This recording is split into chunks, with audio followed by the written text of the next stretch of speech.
Salam. Kemarin berseliweran itu tentang seorang jurnalis, dia wartawan Israel, tapi di Israel dia terang-terangan ya mengkritik pemerintahan Israel, yang pemerintahan ini ya betul-betul ya menerapkan kolonialisme.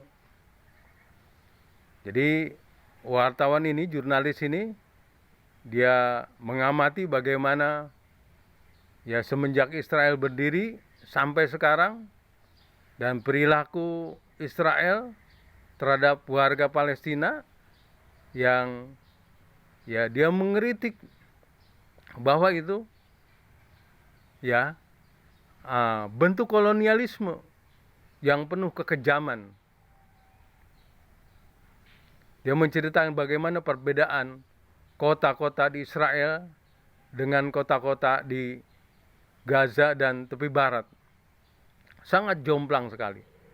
Kota-kota di Israel dengan penuh kemegahan, penuh ya hak-hak yang begitu besarnya mereka dapatkan, sementara kota-kota di Palestina penuh penderitaan, penuh kesulitan, penuh kemiskinan. Yang ini ya tentu saja tidak boleh dibiarkan. Bahkan terang-terangan ya wartawan Israel ini menyatakan bahwa apa yang diterapkan saat ini adalah apartheid, sebagaimana dulu di Afrika Selatan diterapkan. Kita tahu Afrika Selatan sebelum sekarang ini, kalau sekarang sudah dihapus apartheid itu, ya sudah dihapus pemerintahan khusus kulit putih saja, sementara kulit hitam tidak memerintah.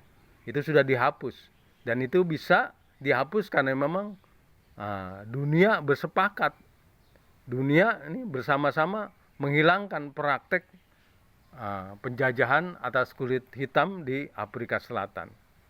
Jadi sebenarnya kalau dunia ini memang berkehendak mau bisa ya menerapkan apa yang sudah dilaksanakan di Afrika Selatan, itu bisa. Jadi persoalannya, dan inilah yang dikritik Putin, Amerika ingin memecahkan persoalan Israel Palestina cuma sendiri saja. Padahal kembali Afrika Selatan bisa berubah. Kenapa? Karena seluruh dunia dilibatkan. Nah, Israel juga begitu. Kalau persoalan Israel Palestina ini ya negara-negara besar terutama Amerika mau menerapkan, ya maka ya tidak akan ada penjajahan yang menyakitkan yang di abad 21 ini masih terjadi, di mana orang-orang Palestina yang jumlahnya jutaan ini hidup dalam keadaan menderita. Ya, mereka dibatasi dalam segala hal. Mereka dikatakan memerintah, tapi tidak diberikan kebebasan, misalnya memiliki angkatan bersenjata dan lain sebagainya.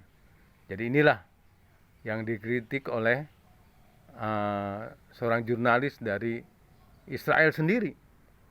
Dan memang kita harapkan ya orang-orang seperti jurnalis ini akan muncul, dan kita yakin akan muncul memang. Nah, kalau sekarang di Eropa, di belahan dunia lain, semua membela Palestina, nah, nanti dari dalam negeri Israel sendiri akan muncul juga orang-orang seperti jurnalis ini. Dan memang kita meyakini orang-orang Yahudi itu tidak semua pro berdirinya Israel. Ya, dengan berdirinya Israel justru merusak reputasi Yahudi. Ya, karena memang untuk berdirinya sebuah negara itu melalui kesepakatan orang-orang tinggal di sebuah wilayah misalnya, seperti yang ditawarkan ya oleh negara yang menjadi pemimpin di Timur Tengah saat ini, yakni Iran, supaya dikocok ulang itu. dikocok ulang. Maksudnya apa? Orang-orang Yahudi, orang-orang Kristen, orang-orang Islam ini duduk bersama membuat pemerintahan baru.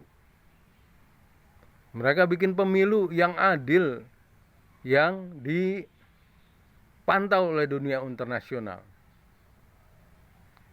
Ya, mereka bikin pilpres sekaligus ya pemilihan anggota parlemen. Ya, mereka bikin sehingga menghasilkan pemerintahan baru, kabinet baru, atau juga parlemen baru itu.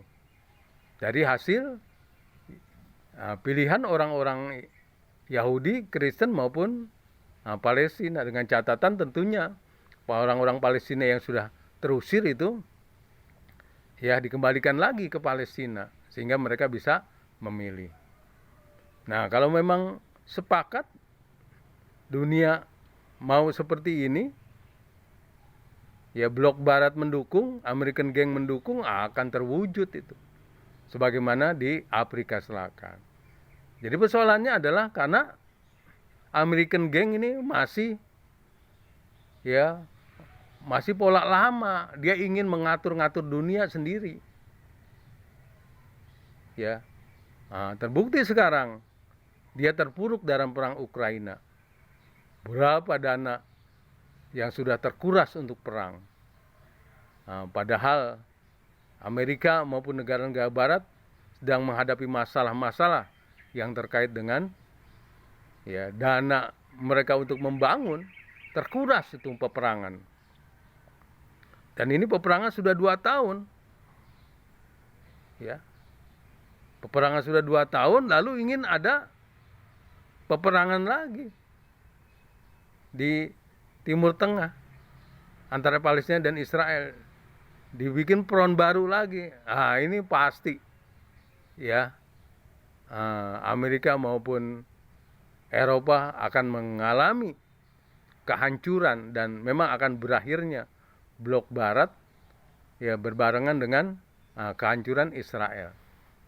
Ini kalau memang tadi Amerika dan Eropa masih berpikir pola lama, pola bahwa mereka lah hegemoni, mereka lah yang berkuasa di dunia, menganggap bangsa-bangsa lain itu berada di bawah kaki mereka.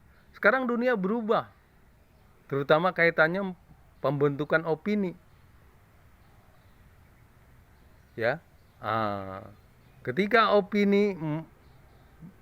opini manusia di dunia ini sekarang bisa dia lakukan dari rumahnya melalui internet, maka nggak bisa seperti dulu. Mereka bisa berbohong melalui media-media mereka. Sekarang tidak bisa dikendalikan media seperti itu. Yang kedua, tadi itu.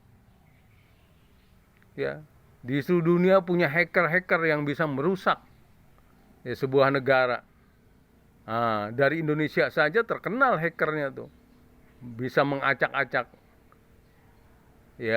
keadaan di manapun juga, termasuk Israel. Sering hacker-hacker Indonesia itu merusak Israel, sehingga Israel pernah ngancam Indonesia akan dibikin seperti Palestina, karena orang-orang Israel kesel dengan hacker-hacker Indonesia yang merusak jaringan internet maupun keadaan di Israel.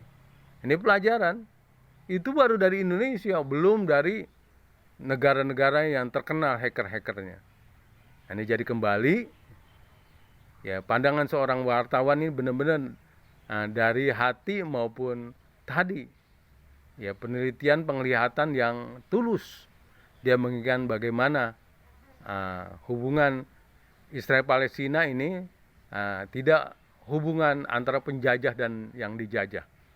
Kalau hubungannya seperti ini, tidak ada akan perdamaian. Dan sekarang saja, tadi itu, karena bertahun-tahun selama 75 tahun ini, keinginan Israel ngikuti Amerika, inginnya perang terus.